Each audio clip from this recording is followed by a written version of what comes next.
बीते लगभग 4 दशक से पंजाब के युवाओं में विदेश जाने की ललक सिर चढ़ के बोल रही है। ज़मीनें बेची जा रही हैं, घर बेचे जा रहे हैं, बैंकों से लोन लिए जा रहे हैं, लेकिन ये विदेश की चकाचौंध कम होने का नाम नहीं ले रही है। हालांकि युवाओं को बहुत सारी परेशानियों का सामना वहाँ करना पड़ रहा है, लेकिन जहाज़ भर भर कर कनाडा, अमेरिका, ऑस्ट्रेलिया की तरफ जा रहे हैं। लेकिन ऐसे हालातों में कुछ युवा ऐसे भी हैं जिन्होंने कुछ साल वहाँ रहकर मेहनत करी, अपने आप को इस्टेब्लिश भी किया, लेकिन बाद में फ़ैसला यही लिया कि वे पंजाब वापस लौट आएंगे और यहीं पे खुद को स्थापित करेंगे। आज हम आपकी मुलाकात कराने जा रहे हैं अनुष्का सिंह से। ये वो अनुष्का सिंह है जिन्होंने 3 वर्ष के लगभग वहाँ बिताए, अच्छा काम भी वहाँ किया, लेकिन बाद में यहीं आने का फ़ैसला लिया। अनुष्का जी, आपका बहुत बहुत स्वागत है। थैंक यू जी। हमारे दर्शक ये जानना चाहेंगे कि वहाँ से आप वापस लौट आए तो यहाँ आके किया क्या? मैंने यहाँ आके एक बेकरी खोली जिसका नाम है कैरामेलो बेकरी। अच्छा। शुरुआत हमने करी थी, मेरे पापा का कैफ़े है रीफर कैफ़े, उसके अंदर से। रीफर कैफ़े जलंधर में? हाँ जी हाँ जी हाँ जी। वहाँ पर मैंने एक छोटा सा यूनिट खोला बेकरी का। उसके बाद धीरे धीरे करके हम अपना एक्सपैंड करते गए किचन स्पेस को। फिर कुछ ब्रेड्स, केक, सब कुछ ऐड करते करते अब एक फुल बिग यूनिट बना लिया है बेकरी का ही। ठीक है। हाँ जी। नहीं, आप जब विदेश गए थे तब अनमैरिड थे? हाँ जी हाँ जी। मैं 24 साल की थी जब मैं गई थी। अच्छा, तो कितने साल वहाँ रहे? मैं 3.5 साल। हाँ जी। तो 3.5 साल वहाँ क्या किया? मैंने वहाँ पर पढ़ाई करी बेकरी की ही। अच्छा। बेसिकली मैंने इससे पहले यहाँ पर कोर्स करा था इंटीरियर डिज़ाइनिंग का, पर मुझे ये लगता था कि उसमें मतलब मेरा 100% इंटरेस्ट नहीं है। फिर मैंने घर से ही केक्स बनाने शुरू करे उस टाइम पर। अच्छा। पर जब मैंने फिर देखा कि इसमें मेरे को बेटर इनकम आ रही है और ये मेरा एक आर्ट ऑफ मतलब यूज़ हो रहा है, फिर मैंने सोचा कि इसके लिए मुझे कोर्स करना चाहिए प्रॉपर। मैंने ढूंढा और मैं बाहर गई और वहाँ पर मैंने पढ़ाई तो करी, साथ में मैंने अलग अलग बेकरीज में, एक फ्रेंच बेकरी में, एक ग्रीक बेकरी में, ऐसे भी जॉब्स करी सो दैट मुझे हर तरह का एक्सपीरियंस मिले। फिर उसके बाद मैंने तब भी मैं वहाँ पर गई थी लॉयर के पास, तो उन्होंने बोला था अगर आप 8 मंथ्स और यहाँ पर जॉब कर लोगे ना, आपको PR मिल जाएगी। कनाडा में थे? कनाडा में, हाँ जी, टोरंटो में थी मैं। अच्छा। पर मुझे कहीं ना कहीं लगता था कि जो मैं यहाँ पर अचीव कर पाऊंगी, पता नहीं, कुछ देश का प्यार कह लो, ऐसे था कि एक बार वापस जाके देखती हूँ, फिर देख लूँगी कि अगर आना होएगा तो। पर जब मैं वापस आई उसके बाद तो कभी there was no turning back. मुझे नहीं लगता कि इससे बेटर मैं लाइफ वहाँ लीड कर रही होती है अभी। अच्छा, तो फिर यहाँ 2019 में आप वापस आए। हाँ जी। शादी हुई, फिर उसके बाद एक नया अध्याय शुरू हुआ। वो क्या था? वो टेरोनी कैफ़े है। टेरोनी कैफ़े? हाँ जी। अच्छा। वो मेरे हस्बैंड है, वो भी कनाडा में, हम स्कूल फ्रेंड्स थे वैसे। अच्छा। पर वो चले गए थे आफ्टर 12th, तो ही अच्छा। Was there for 10 years। अच्छा। और मैं गई थी आफ्टर ग्रेजुएशन, मैं अच्छा। 3.5 4 years। अच्छा। फिर मैं वापस आई और मैंने बेकरी खोली। उसके 1-1.5 साल बाद वो भी वापस आ गए। आपके हस्बैंड भी वापस आ गए? हाँ जी हाँ जी हाँ जी। अच्छा। इम्पोर्ट करा लिया मैंने। अच्छा। हाँ जी। फिर हमने यहाँ आके डिसाइड करा कि हम एक कैफ़े खोलेंगे, तो वो कैफ़े मैनेज करते हैं और मैं अपनी बेकरी मैनेज करती हूँ। कैफ़े कौन सा है? टेरोनी कैफ़े। टेरोनी कैफ़े? हाँ जी, अर्बन एस्टेट जलंधर में। हाँ जी हाँ जी। ठीक है। तो ये फिर जो बेकरी का काम है, रोज़ आप क्या करती हैं बेकरी में? बेकरी में शुरुआत होती है केक के ऑर्डर्स लेने से। फ़ोन भी मैं ही सब मैनेज करती हूँ कि क्या क्या करना है आज। उसकी एक दिन पहले लिस्ट बनती है कि ये ऑर्डर्स आए हैं, इसमें ये डिज़ाइन है, ये फ्लेवर है। और फिर शेफ्स जो हैं वो आ जाते हैं सुबह 8 कुछ बजे और वो बेकिंग शुरू करते हैं। फिर मैं आती हूँ दोपहर के राउंड, तो मैं उसके अंदर डिज़ाइनिंग ऐड करती हूँ। ऐसे कि हर केक, हर ऑर्डर जो बन रहा है वो मेरे थ्रू ही जाएगा। खुद पैक करती हूँ मैं, कस्टमर्स के साथ फ़ोटो भेजकर कॉन्वर्सेशन करते हैं कि कुछ चेंज चाहिए, सब ठीक है। और फिर ये करने के बाद हम ब्रेड्स की तरफ जाते हैं कि जो ब्रेड बेकिंग सारा दिन चलती रहती है हमारी। कुछ कस्टम ऑर्डर्स होते हैं जो कि आसपास के कैफ़ेज़ को हम देते हैं ब्रेड्स, और कुछ होते हैं कि जो यहीं पर ही रिटेल सेल के लिए जो हम काउंटर पे रख देते हैं टेरोनी में। अच्छा। तो उनकी सारी मैनेजमेंट भी उसके बाद शुरू हो जाती है। रोज़ाना कितने घंटे बेकरी में लगाते हो? आने का टाइम है, जाने का कोई टाइम नहीं है। जाने का कोई टाइम? हाँ जी हाँ जी, बिल्कुल। आना 11 साढ़े 11 के अराउंड, अगर कभी ज़रूरत है तो जल्दी भी ज़रूर, पर जाने का काम पे डिपेंड करता है। अच्छा। मोस्ट डेज, जैसे जब तो सीज़न होता है, सीज़न हमारा ज़्यादातर होता है सर्दियों में, जब वेडिंग्स भी होती हैं तब के राउंड, तो तब तो 10-11 भी बज जाते हैं। पर अदरवाइज़ अगर ऑफ सीज़न है, जैसे आजकल गर्मी है, तो 6-7 इतने बजे तक हो जाते हैं। मतलब 7-8 रोज़ाना घंटे जो है वो आप मिनिमम तो है ही है। देते हैं ना? हाँ जी, हाँ जी। चलो, केक्स की बात तो हो गई, लेकिन ये आइडियाज़ कहाँ से लाते हो?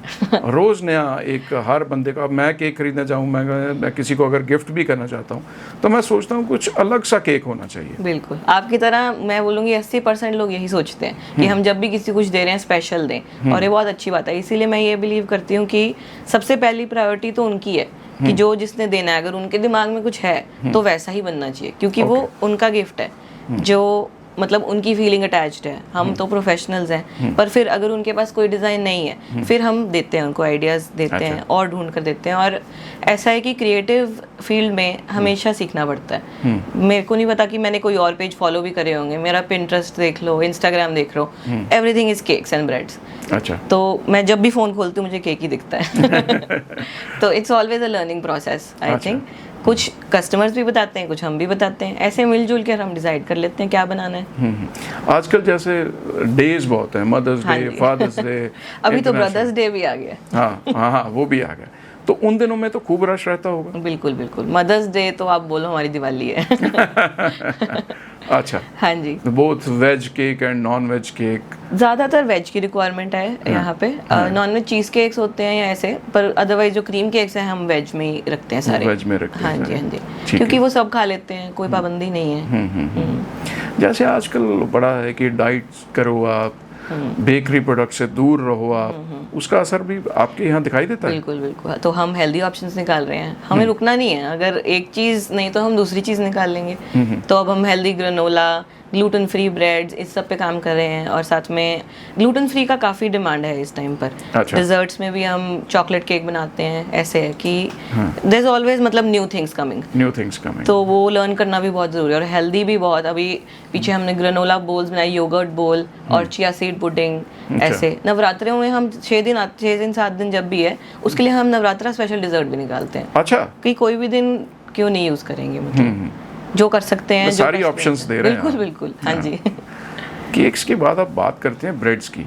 हमारे ज़माने में तो वो कागज़ में लिपटी हुई एक प्रिंटेड ब्रेड आती थी, बिल्कुल 5 रुपए से शुरू हुई थी, अब वो 40-45 की हो गई है। लेकिन कुछ ब्रेड्स मैंने आपके वहाँ भी देखी रेस्टोरेंट में, हाँ जी। 300 350 रुपए, वो छोटी सी ब्रेड। क्या खास होता है उसमें? वो सार्डो ब्रेड है जिसके बारे में मुझे लगता है आप बात कर रहे हो। तो बेसिकली उसमें क्या है कि वो जैसे जो नॉर्मल ब्रेड जो आपने पहले खाई होगी, वो कैसे बनती है कि यीस्ट लेते हैं, उसको एक्टिवेट करते हैं, उसके अंदर मैदा डालते हैं, उसी टाइम बनाते हैं। ये जो सार्डो है ना, इसमें क्या होता है, ये यीस्ट सालों साल चलती है। एक इतना सा पोर्शन लेते हैं उसका, और उसको रोज़ खाना देते हैं, रोज़ फीड करते हैं, पानी डालते हैं, खाना डालते हैं, मैदा डालते हैं उसमें, कुछ पोर्शन निकाल लेते हैं। अच्छा, ठीक है, उसको स्टार्टर बोलते हैं हम। उसको एज अ बेस यूज़ करते हैं इसका। तो इसमें ये क्या कि डायरेक्ट यीस्ट नहीं है, मोस्टली वाटर है ये ब्रेड, और अच्छा। इसलिए ये वेरी हेल्दी है। एक तो जब आप खाओगे आपका 1-2 स्लाइस से पेट भर जाएगा, you will not need more. Normal bread नहीं तो आप 5-6 स्लाइस एक आदमी खा सकता है। खा सकता है, ये पंजाबी heavy तो है। खा सकता खा सकते हैं, मैं ही खा लूँ। समोसा लगा के भी खा ले। हाँ जी। बिल्कुल। और दूसरा इसमें वाटर कंटेंट बहुत हाई है, तो ये मतलब वाई नहीं करती। इवन कैंसर जिन लोगों को होता है उनको भी सावरडो ही मतलब करते हैं prescribe, if you like bread. अच्छा, क्योंकि ये हेल्दीएस्ट वर्जन ऑफ ब्रेड है जो कि कर सकते हैं हम। ठीक है, हाँ जी। ठीक है। चलो, अब तो हो गई गुड्डी गुड्डी बातें, केक्स की बातें हो गई, ब्रेड्स की बातें हो गई, लेकिन ये सफ़र जितना आज आसान नज़र आ रहा है, शायद जिस दिन ये पहला नींव रखी होगी कि रेस्टोरेंट खोल देंगे, बेकरी खोल देंगे, ये इतना आसान तो नहीं रहा होगा। जी बिल्कुल। क्या क्या परेशानियाँ आई? परेशानियाँ तो बहुत आई। ऐसे पहले तो स्टार्टिंग में मुझे लोगों को चीज़ केक सेल करना भी एक मतलब, जब मैंने इंट्रोड्यूस करा था तो मेरी फर्स्ट 2-3 थिंग्स थी चीज़ केक और मैकरून्स। तो मुझे था इन पर फोकस करना, क्योंकि मार्केट में नहीं है यहाँ। मैं बाहर से सीख कर आई थी, मुझे था कुछ नया लेकर आएंगे। तो लोगों को इसके लिए ही एजुकेट करना वॉज अ थिंग। लोग पूछते थे फ़ोन करके कि ये चीज़ केक में पनीर है, तो समझाना पड़ता था, नहीं ये खट्टा नहीं है, ऐसे है। तो और उसके बाद उनको एक नया पैलेट था ये खोलना। अच्छा, कि पहले कुछ 2-3 महीने तो मैं बोलूँगी बहुत कम सेल थी हमारी की। People were getting used to the idea कि ये केक्स भी हम यहाँ खा सकते हैं ऐसे। फिर आया डिज़ाइनर केक्स की बात है, तो जो डिज़ाइन यहाँ पहले नॉर्मल बेकरीज, अदर बेकरीज जो ऑफर कर रही थी, जो हमने भी छोटे होते से खाए हैं, मोस्टली क्रीम होती थी, कुछ पार्टी मतलब केक था, और फ्रूट्स के नाम पर टिन फ्रूट्स यूज़ होते थे, ये सब। पर मेरा एक मानना था कि जब यहाँ फ्रेश सब कुछ है तो हम क्यों यूज़ कर रहे हैं टिन? जो फ्रेश सीजनल फ्रूट्स हैं वो यूज़ करेंगे, कुछ एसेंस नहीं यूज़ करना है। तो इसीलिए नेचुरली हमारे केक्स थोड़े एक्सपेंसिव थे, क्योंकि हम कुछ भी नकली नहीं डाल रहे हैं बीच में। फिर उसके लिए भी मुझे मतलब काफ़ी लोग बोल ही जाते थे, मुझे तो ये नेक्स्ट बेकरी पर सस्ता मिल रहा है, मैं आपसे क्यों लूँ। कुछ देर ऑर्डर करने के बाद जब रिपीट कस्टमर बने, फिर उन्होंने रियलाइज़ करा कि वाई दिस इज़ एक्सपेंसिव। अच्छा। हाँ जी। लेकिन जब ये फैसला आदमी लेता है कि मैं इस एक देश को छोड़ दूंगा, हाँ। जहां आप इस्टेब्लिश हो रहे हैं, जहां आपके साथी संगी साथी सारे दोस्त रिश्तेदार ये बोलते हैं कि वहीं जाके सेटल होना है, बिल्कुल। ऐसे हालातों में एक फ़ैसला लेना वो भी बहुत बड़ा कि अब मैं वापस चले जाऊंगी, वहाँ जाके अपना बिजनेस शुरू करूंगी। बिल्कुल। तब कैसा एक दिमाग में एक सवाल तो आया होगा कि अगर मैं फ्लॉप हो गई तो? बहुत बड़ा सवाल था। पर एक ये बात भी थी, मतलब मेरा मानना है कि या तो आप बहुत अच्छी जगह पे एक बहुत नॉर्मल लाइफ जी सकते हो, या एक नॉर्मल जगह पे बहुत अच्छी लाइफ जी सकते हो। दोनों अचीव करना बहुत मुश्किल है। कि अगर मैं कनाडा में रहती, मान लो मैं वहाँ पर अपना बिजनेस भी खोल लेती, जो कस्टमर बेस मुझे यहाँ से स्टार्टिंग से मिला, अपनी फैमिली फ्रेंड्स, वो वहाँ नहीं मिलता। मुझे वहाँ पहले कितनी ही देर एडवर्टीजमेंट के लिए ही बहुत बजट निकाल के रखना पड़ता। और पर यहाँ पर ये था, मेरे पास 2-3 बेड, मतलब 2-3 कंफर्टेबल चीज़ें थी। एक तो ये कि हमारा अपना कैफ़े था, मैं वहाँ से स्टार्ट हाँ जी कर सकती थी। सेकंड ये कि अपना सर्कल भी था।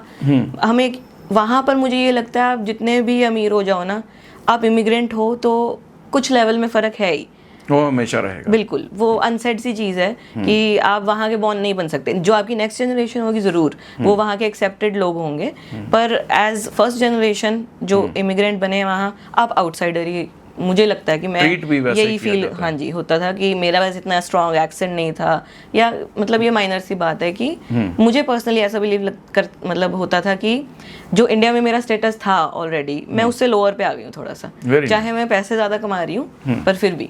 तो इसलिए मुझे लगा कि अगर मैं अपनी जगह पर, हमारे जो यहाँ आसपास के लोग हैं, जो जलंधर के लोग हैं, सब बाहर जा चुके हैं, घूम चुके हैं, सब ने अब दुनिया देखी है, अगर हम वही चीज़ें जो वो वहाँ खाते हैं यहाँ ले आए, तो मुझे एक प्लस मिलेगा इसमें कि उनको, मैंने अपने लिए एक नीश क्रिएट कर ली कि ये चीज़ होनी चाहिए, उनको ये लगे कि हम ये खा सकते हैं ऐसे। पर डर फिर भी बहुत मेजर पार्ट ऑफ इट डर भी था कि चलेगा या नहीं चलेगा, नहीं चलेगा तो क्या करूँगी। अपने 4 साल वेस्ट कर दिए मैंने, पढ़ाई भी की थी, पैसे भी कितने लगे, इतनी जॉब्स करी, इतनी मेहनत करी, फिर भी पर मतलब I just took the risk. And I feel मेरे आसपास के लोगों ने मुझे बहुत सपोर्ट करा है। मेरे पेरेंट्स ने मुझे कभी भी डाउन नहीं जाने दिया इस बात में कि आज नहीं तो कल, कल नहीं तो परसों, कोई बात नहीं, काम तो करते ही रहना है। बहुत अच्छा बिलीफ सिस्टम बनाया उन्होंने हमारे लिए। सेकंड ऑप्शन भी सोच रखी थी कोई कि अगर बेकरी शादी? अच्छा, ठीक है। हाँ जी। अच्छा, तो उससे फिर आगे काम फिर मुझे नहीं लगता कि, क्योंकि मैं ऑलरेडी एक डिग्री कर चुकी थी इंटीरियर डिजाइनिंग वेस्ट, उसके बाद भी मैंने कुछ देर काम करा था, फिर मैं एक मोर एक्सपेंसिव डिग्री करने गई कनाडा, 3-4 साल लगा कर आई, अगर और फिर काम खोलकर वो भी खराब हो जाता, मुझे नहीं लगता मुझे इसके बाद ऑप्शन मिलता। ये बड़ी प्रैक्टिकल बात है। हाँ, ठीक है। लेकिन आज ये सोचा जाता है कि जी इंडिया में और स्पेशली पंजाब में काम चला पाना बहुत मुश्किल है। बिल्कुल, आप मानती हैं इस बात को? जी हाँ जी, आजकल मुझे भी ये लगता है, एक कैफ़े बिजनेस में भी आई थिंक कंपटीशन बहुत डायरेक्ट हो गया है। Number of cafes every year बढ़ ही रहे हैं, हाँ। घट नहीं रहे हैं, और लोग उतने ही हैं, मतलब तो फिर भी, पर मैं ये बोलूँगी कि अगर आप क्वालिटी दे रहे हो और कंसिस्टेंसी दे रहे हो तो जो मर्जी आए हो सकता है। बेकरी में भी इवन हर दूसरे दिन नए होम बेकर्स आ रहे हैं, नई बेकरीज आ रही हैं, कंपटीशन ख़त्म नहीं होएगा, पर अपनी चीज़ पर रहना पड़ता है। मतलब बेस्ट क्वालिटी एवरीडे ऑफर करोगे तो ही मुझे लगता है कुछ ना कुछ आएगा। हाँ जी, हाँ जी। तो सारा दिन में कुछ टाइम ऐसा भी होता है कि जब इनोवेशन पे ध्यान दिया जाता है बैठ के, क्योंकि 7 से 10 घंटे यू सेड की बेकरी में निकल जाते हैं, हाँ, उसके बाद आदमी थक जाता है, सो जाता है, फिर अगले दिन की तैयारी शुरू हो जाती है। इनोवेशन कब होती है? मतलब अगर मैं थकी भी होती हूँ, मेरा दिमाग नहीं थकता, मेरे को तो सपने भी केक्स के ही आते हैं। अच्छा। हाँ जी, कितनी बारी मतलब मैं नई रेसिपी, इवन चीज़ केक की रेसिपी, मतलब मैं ऐसे, मेरा दिमाग हमेशा इसमें ही है, आई डोंट नो हाउ, मेरा पैशन है इसलिए मैं बोल सकती हूँ, तो मुझे कभी नहीं लगता मैं इससे थकती हूँ। ये काम लगातार चलता रहता है। अगर मैं कुछ नहीं भी करी, मैं फ्रेंड्स के साथ बैठ के डिनर भी कर रही हूँ ना, मुझे किसी ने कोई फोटो भेज दिया, कुछ भी मैंने देख लिया केक, मैं सोचूंगी उस बारे में और मैं अगले दिन करके भी देखूंगी कि क्या मैं ये कर सकती हूँ। तो जब केक बनाते हैं इतने वो बड़े देखने में अट्रैक्टिव होते हैं, तो फिर खाना भी पड़ता होगा। पहले 2 साल मैंने बहुत वेट गेन कर लिया था इसी चक्कर में। हाँ जी, हाँ जी। कि हर केक पहले टेस्ट भी करते हो? हाँ हाँ, अब नहीं, मतलब अब तो बहुत एक बन गया है ना कि जो नई रेसिपी सेट हो चुकी हैं ऐसे, पर फिर भी जो नई चीज़ें होती हैं वो करनी पड़ती हैं ट्राई वो, पर फिर भी मैं थोड़ा ही ट्राई करती हूँ पर्सनली। अदरवाइज मैं केक नहीं खाती, मैं अपने बर्थडे पर भी केक नहीं खाती। अच्छा, हाँ। बर्थडे पे भी नहीं खाते? नहीं, मैं बोलती पिज्ज़ा कटवा लो। नहीं, बात क्या है कि आपको असलियत पता है कि इसमें फैट ज़्यादा है। मेरा मन भर गया देख के। मन भर गया। हाँ जी। ठीक है। कभी ऐसा भी हुआ कि केक बनाया और लगा कि ये टेस्टी नहीं बना? बिल्कुल बिल्कुल, ऐसा नहीं है। I am my biggest critic. अच्छा। ये जानना भी बहुत ज़रूरी है कि क्या नहीं वर्क कर रहा है, क्या वर्क कर रहा है, तो क्या नहीं वर्क कर रहा भी ज़रूरी है। अगर कोई कस्टमर मुझे इनपुट देता है कि ये केक नहीं अच्छा था, मैं 100% कन्वे भी करती हूँ, उस पर रिएक्ट भी करती हूँ। ये नहीं मैं कभी भी मानती कि कस्टमर ऐसे ही कह रहा होगा, कुछ भी कोई रीज़न होता है, किसी ने पैसे दिए, उसको बेस्ट क्वालिटी चाहिए, और मुझे खुद भी लगता है कई बारी कि आज ये चीज़ इतनी ठीक नहीं बनी, तो फिर हम उसको फिक्स करते हैं। अच्छा। हाँ जी, उस पर और काम करते हैं। मार्केट में सक्सेसफुल होने के लिए एज ए यंग एंटरप्रेन्योर आप क्या मानती हैं, सफलता का राज क्या है? मेरे पापा ने बताया मुझे ये 3 चीज़ें हैं जो टैटू करानी है। हाँ जी, सबसे पहली है परसिस्टेंस, ओके, फिर है ऑनेस्टी, और फिर है हार्ड वर्क। ओके, मतलब मेहनत करनी है, सच्चाई से करनी है और रोज़ करनी है, फिर there is no failure. Okay. और मैं ये, मतलब मेरा डाई हार्ड रूल है ये। मुझे लगता है कि हम जो भी मेहनत करते हैं ना, वेस्ट नहीं जाती, आज नहीं तो कल हमें मिल जाएगी। कोई ऐसा नहीं, अगर आप सच्चे मन से काम करोगे ना तो वो हो ही जाता है। मतलब उसी फार्मूले पे आप जो है वो चलते बिल्कुल, मैं तो रटा हुआ है। करता हूं। कई बार ऐसा भी होता है कि आपने चीज़ ठीक बनाई, कस्टमर उस चीज़ को समझ नहीं पा रहा है। जैसे वो ब्रेड है 350 रुपए की। बिल्कुल बिल्कुल, हाँ जी हाँ जी हाँ जी। मैं दोबारा उस पे आ रहा हूँ क्योंकि as a layman I understand, है ना, मैं उसी की बात कर रहा हूँ। तो ऐसे मेरे जैसे एक कस्टमर को कैसे सेटिस्फाई करते हो? जो जिसको पसंद है उसको वही लेना चाहिए, हमें ज़बरदस्ती नहीं सेल करनी चाहिए वो चीज़। अगर आप नहीं, आपको मतलब पहले तो मैं समझाने की कोशिश करूँगी कि ये चीज़ में ऐसा क्यों है, क्या इसका प्रोसेस है, ये 3 दिन बाद ब्रेड बन सकती है, जो एक डो बना है उसके बाद, it is a long process. अगर स्टिल आपको वो चीज़ नहीं पसंद तो आप नेक्स्ट ब्रेड ले लो, हमारे पास और भी ऑप्शंस हैं। रिजिड होने वाली कोई बात नहीं है, हर कस्टमर को हर चीज़ नहीं पसंद आती। हमारे पास 25 पेस्ट्रीज़ हैं, 25 टाइप्स की, 25 टाइप की पेस्ट्री है जो हम काउंटर में रख रहे हैं, वो भी हम बदलते भी रहते हैं। तो उसमें भी मैं हर 3-4 महीने बाद कुछ 2-3 नए इंट्रोड्यूस करती हूँ। अगर वो 3 महीने बिकता है मैं रखती हूँ, नहीं तो मैं चेंज कर देती हूँ। कि मुझे लगता है कि हर एक को हर चीज़, मुझे भी हर चीज़ पसंद नहीं होएगी, तो उसको पर्सनली लेने वाली कोई बात नहीं है। नई बिकी चीज़, नई लोगों को पसंद आई तो नई चीज़ बना देंगे। मैन मैनेजमेंट बहुत मुश्किल काम है इस दुनिया का। हाँ जी। आपके पास स्टाफ है, बिल्कुल बिल्कुल, है ना जी? हाँ जी। और आपको टाइमली डिलीवर करना है, up to the expectations deliver करना है। मैन मैनेजमेंट कैसे हैंडल करते हैं आप? बीइंग अ वुमन इनिशियली मेरे लिए टफ था। एक तो मैं लड़की हूँ, ऊपर से मेरी कोई एज भी बहुत ज़्यादा नहीं थी। मैं 26 साल की थी जब मैंने, 27 साल की जब मैंने शुरू करा। तो मेरे अंडर जो काम कर रहे थे वो मेरे से बड़े थे और मेल्स थे शुरुआत में।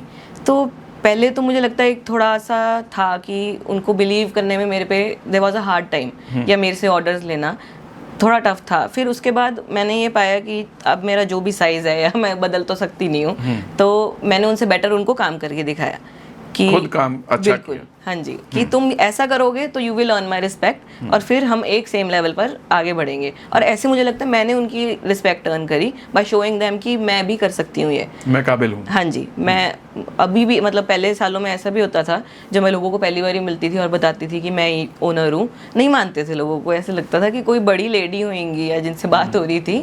तो फिर भी मुझे ऐसे लगता है कि अगर आप काम करके दिखा देते हो ना, फिर सब मान लेते हैं। सब मानते हैं। हाँ जी।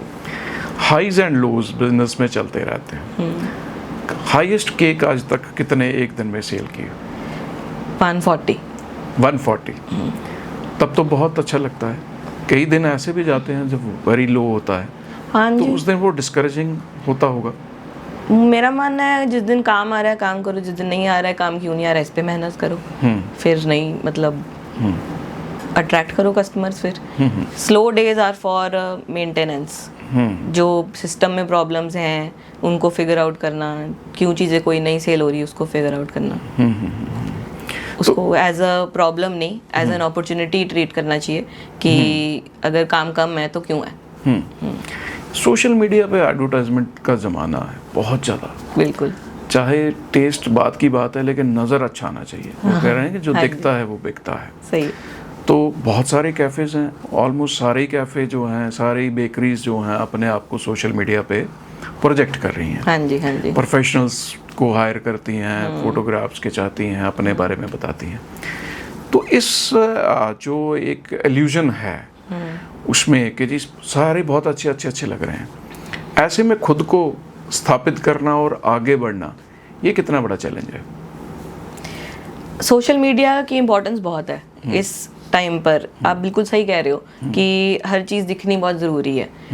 जब अभी मैंने ना रिसेंटली हमने बेकरी के लिए भी सोशल मीडिया है, क्योंकि हमने नया हैम्पर बिजनेस भी शुरू करा है इसके अंदर ही, जो शादियों की हैम्पर्स होते हैं। अच्छा। जैसे वो न्यू स्टाइल के अब हम कर रहे हैं, जैसे सिल्वर के ऐसे सब, तो उसको एक न्यू मार्केट में हम टैप इन कर रहे हैं। अब उसकी इंट्रोडक्शन के लिए हमने सोशल मीडिया का यूज़ अब हम कर रहे हैं।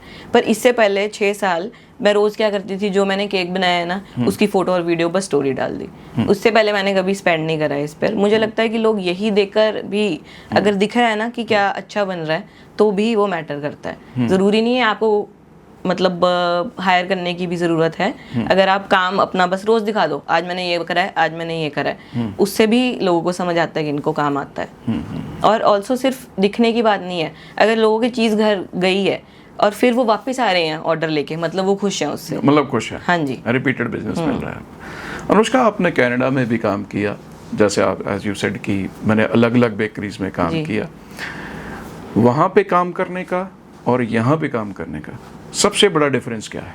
वहाँ वर्क एथिक बहुत स्ट्रांग है। अच्छा। जो मैं एक बात बोलूँ कि मैंने वहाँ से सीखा है, जो वहाँ का एथिक है, मुझे मतलब वहाँ पर ऑनेस्टी इज़ वेरी इंपॉर्टेंट। जब हम काम भी करते हैं तो जो मैंने पर्सनली फील करा है कि मैंने जितने भी शेफ्स के अंडर काम करा है ना, उन्होंने मुझे बहुत दिल से सिखाया, मुझे ऐसा लगता है, और मैंने वही चीज़ इम्प्लीमेंट करी है यहाँ आके। जब भी यहाँ पर जैसे जब मैंने स्टार्ट करा तो बहुत वो था कि कहते थे कि लोग सीख कर स्टाफ भाग जाता है ऐसे, पर मैंने कभी ऐसा नहीं सोचा। मेरे को था कि अगर मैं इसको नहीं सिखाऊंगी तो फिर मतलब वो चीज़ नहीं कर पाएगा ना जो मैंने करी है ऐसे। तो मैंने वही इम्प्लीमेंट करा जो मैंने वहाँ से सीखा, और वो इसीलिए मेरे को लगता है कि I have been lucky in terms कि मेरे को स्टाफ भी बहुत अच्छा मिला है कि वो लोग मैं जितनी मेरे में इच्छा है आगे बढ़ने की उतनी उनमें भी है कि हम मिलकर आगे बढ़े। पर ये फिर भी जो वर्क एथिक का फ़र्क मुझे लगता है मैक्सिमम है वहाँ से और यहाँ पे। यहाँ पर लोगों, अगर हम कस्टमर्स की भी बात करें तो अगर कोई काम कर रहा है ना तो काफ़ी कस्टमर्स ऐसे बिलीव करते हैं कि हम पैसे देने तो हम इनसे करवा सकते हैं, हम रूडली भी बात कर सकते हैं। जो स्टार्टिंग में मैंने ये भी चीज़ें फेस करी, वहाँ ऐसा नहीं है।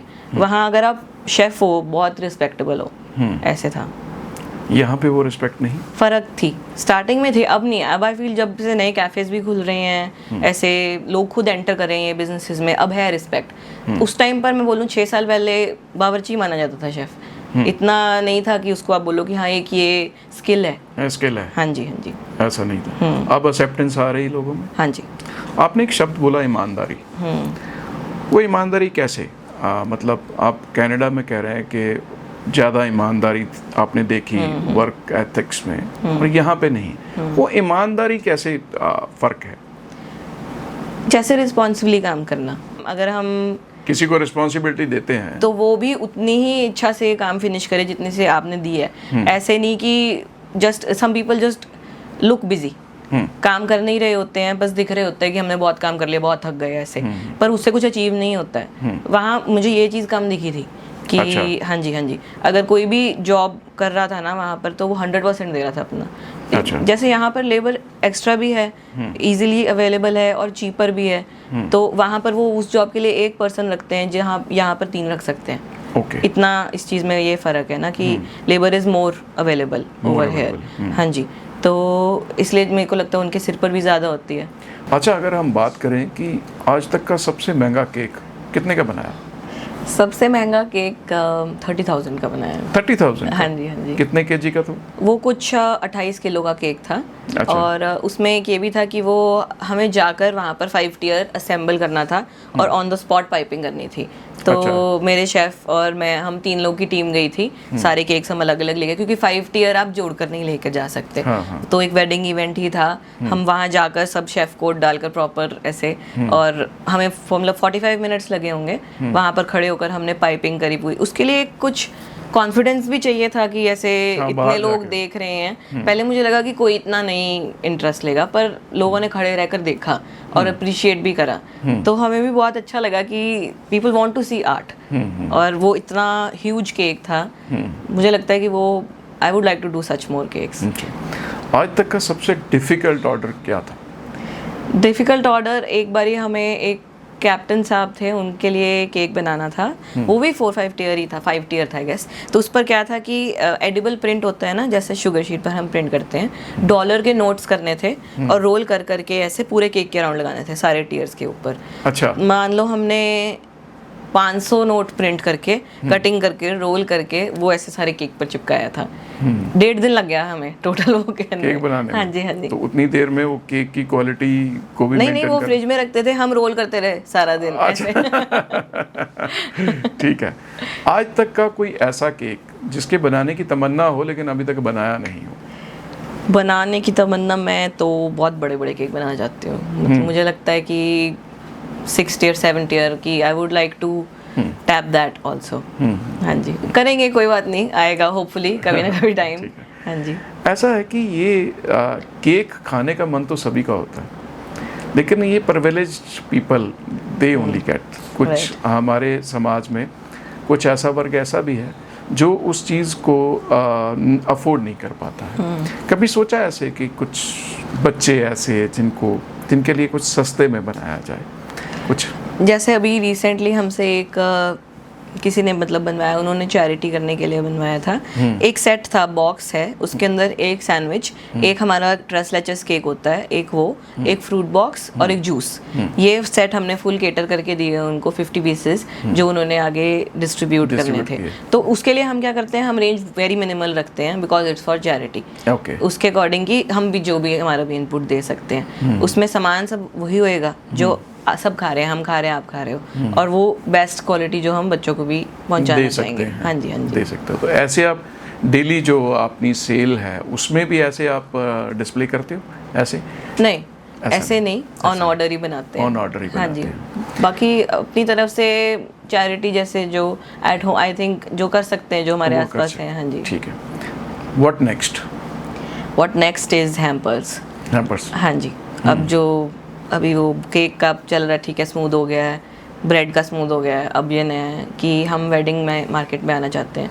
हमने अभी 2 ऑर्डर्स केटर करे थे किसी के वेडिंग बॉक्सेस के ही। तो उसमें ये था कि प्लेटर के अंदर अलग अलग तरह की छोटी छोटी बड़ी कुकीज़, नट्स, ये सब जैसे, तो वो असेंबल करके, तो अब हमने मतलब अभी तो 2 बारी ऑर्डर कर चुके हैं। होपफुली नेक्स्ट भी है, अब ये सीज़न शुरू होएगा तो पढ़ाई कर रही हूँ इस पर मैं। अच्छा, उसकी पढ़ाई भी कर रहे हो? मतलब पढ़ाई ही बोलते हो उसकी, all the time searching new things, learning, trying कि क्या क्या और डाल सकते हैं ऐसी चीज़ों में, जो कि क्योंकि गर्मी है या सर्दी है, जो हैम्पर की चीज़ है वो ख़राब नहीं होनी चाहिए। किसी के घर गई तो 5-6 दिन आराम से निकालनी चाहिए। तो उसके लिए how to maintain quality and test over 5 days, वो भी इम्पोर्टेंट है। वो इम्पोर्टेंट। हाँ जी। ठीक है। ये आपने सीखा था कनाडा में? हाँ जी, मतलब कुछ कुछ सीखा था। उसके बाद ऐसे मेरे साथ कितने लोगों ने कोर्स करा होगा, आई फील 50 लोग होंगे मेरी क्लास में। पर मुझे लगता है कि सिर्फ कोर्स करने से नहीं होता, अगर आप उसको इम्प्लीमेंट नहीं करोगे, घर जाके प्रैक्टिस नहीं करोगे या जॉब नहीं करोगे, तो वो मतलब हाथ से चला जाता है स्किल। इसलिए जो सीखा था मैंने, उसका तो मैंने 50 गुना कर लिया होगा बना के। Very nice, very nice. ये फैसला कि मैं कनाडा छोड़ के इंडिया आ जाऊंगी, यहीं सेटल हो जाऊंगी, आज ये फैसला सही लगता है? 100%। 100%? मुझे नहीं लगता, मैं तो कनाडा घूमने भी नहीं जाना चाहती अभी। देख लिया। अच्छा। हाँ जी। नहीं, ऐसा नहीं है, कनाडा अच्छा ही था, उसने मुझे बहुत सिखाया है। ठीक है। पर पर्सनली मुझे लगता है जो लाइफस्टाइल मुझे यहाँ पर मिल रहा है, जो एक ईज़ है कि मैं अपने घर वालों के 5 मिनट दूर हूँ और मेरे हस्बैंड भी, अपनी फैमिली, हम सारे इकट्ठे रह रहे हैं। और ये भी कि मुझे कुछ भी चाहिए, it is very easy to get, ना मुझे और घर आकर बहुत मेहनत करनी है। जैसे वहाँ पर तो आपको बाहर से, जब मैं उधर रहती थी, बाहर जॉब करती थी, घर आकर अपना खाना बनाती थी, सफाई करती थी और फिर सो जाती, कुछ करने के लिए टाइम नहीं है, नो टाइम फॉर क्रिएटिविटी। तो यहाँ पर ये एक ईज बहुत है, आप अपने टाइम को कैसे भी यूटिलाइज कर सकते हो, हाउएवर यू फील नाइस। आपका व्यू पॉइंट क्या है, या कोई मैसेज जो बच्चे आज भी यही कहते हैं कि नहीं यहाँ कोई फ्यूचर नहीं है, वहीं जाएंगे, वहीं सेटल हो जाएंगे, वो बहुत अच्छी लाइफ है, व्हाट इज़ द रियलिटी? सिर्फ ज़रूरी नहीं है जो सुंदर दिखता है तो वो अच्छा है। मुझे लगता है अगर एक बारी जाकर 1 महीना रहकर भी आकर देखोगे तो यहाँ आकर ऐसा लगेगा कि घर तो यही है। मेरी पर्सनल व्यू पॉइंट है ये कि वहाँ पर अगर आप रह रहे हो तो थोड़ा, मेरे लिए थोड़ी खोखली थी लाइफ। मेरे घर वाले मेरे से दूर थे और मैं ऐसे, मुझे लगा था मैं ये कहाँ आके बस गई हूँ, अकेली मजदूरी करी जा रही हूँ बस, कि माना पैसे बन रहे हैं, एक अच्छा स्टेटस बन जाता अगर वहाँ रहती अभी तक तो। फिर भी एक अपनापन नहीं मुझे फील हुआ, काइंड ऑफ लोनलीनेस थी वहाँ पर। वो सभी को होगी, हाँ जी, जो भी ऐसे जाते होंगे। मतलब आपके पास कोई सोशली मतलब जीरो वाला काम है, कोई आपकी हेल्प के लिए नहीं जब है। आपकी छुट्टी, आपके दोस्तों की छुट्टी नहीं है, अगर है अभी तो कितने लोग तो, अब तो जो हालात है वहाँ पर, जो हमारे भी और फ्रेंड्स रहते हैं, इतना मुश्किल हो गई है। एक तो वहाँ सब कुछ महंगा हो गया, दूसरी बात ये भी कि जो पहले एक रूम में लोग रह रहे थे, एक अब 4 लोग एक ही रूम में रह रहे हैं शेयरिंग पर। इतना सब कुछ एक्सपेंसिव, रेंट बढ़ गया है और जॉब्स रह ही नहीं गई हैं। क्वालिटी ऑफ लाइफ नीचे आ गई, बहुत डाउन हो गई है। यहाँ से तो मुझे लगता है यहाँ से राजे बन के जाते हैं, वहाँ पर बिल्कुल ही नौकर बनना पड़ता है। क्यों, अगर यही बात होती, वहाँ की लाइफ इतनी अच्छी होती, तो जो वहाँ के लोग होते हैं हर साल यहाँ क्यों आते हैं? इंडिया ही आते हैं, और कहीं भी तो घूमने जा सकते हैं। हम यहाँ से घूमने जाते हैं, मैं तो कनाडा नहीं गई घूमने, या मैं तो अलग दुनिया देखना चाहूंगी, वो हर साल यहीं क्यों आते हैं? क्योंकि यहाँ जो खुशियाँ, जो फेस्टिवल्स, अपनापन है ना, वो वहाँ नहीं है मेरे हिसाब से। I love my India. Very nice, very nice. इसी तरह से केक बनाएं, अच्छे से केक बनाएं, खुशियां बांटने वाला बिजनेस है आपका, तो है ना जी। और आप लोगों के लिए भी एक प्रेरणा जो है वो बन सकते हैं। Thank you. कि वहाँ पे एक काम, अच्छा फ्यूचर कह सकते हैं, बिल्कुल। लेकिन एक मशीनी लाइफ थी, हो सकता था आप उसमें ग्रो भी कर सकते, लेकिन आपने फैसला लिया, इंडिया लौटी और अपने आप को एस्टैब्लिश कर लिया। तो अभी जो आपका नेक्स्ट प्रोजेक्ट है उसके लिए आपको ऑल द वेरी बेस्ट। इसी तरह से नए केक बनाइए, सबको खुशियां बांटिए हमारी तरफ से। तो यही कामना है भगवान से कि आप और कामयाब हों, और आपको देखकर हमारी युवा पीढ़ी भी प्रेरित हो। आपका स्टूडियो में आने के लिए बहुत बहुत धन्यवाद। Thank you so much. Thank you.